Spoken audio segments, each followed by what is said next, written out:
In this tutorial, I am going to show you how to create an expense report in Google Sheets so you can track and organize your spending in a clean and professional way. First, open Google Sheets and head to the main page. At the top, click on Template Gallery and look for the expense report template. This gives you a ready-made layout, so you don't have to build everything from scratch. Once the template opens, start by filling in the basic details at the top, like your name, company, date, and any other information.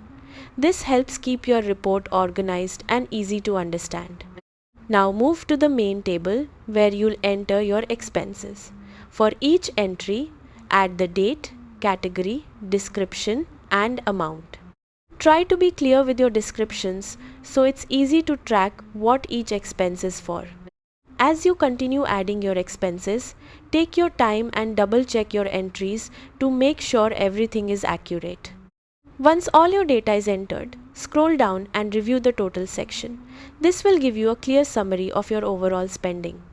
You can also customize your report by changing colors, adding extra columns, or adjusting the layout to match your needs. And that's it. With just a simple setup, you now have a complete expense report that's easy to manage and share. If this helped you, give it a like, drop a comment, and subscribe for more quick and practical tutorials.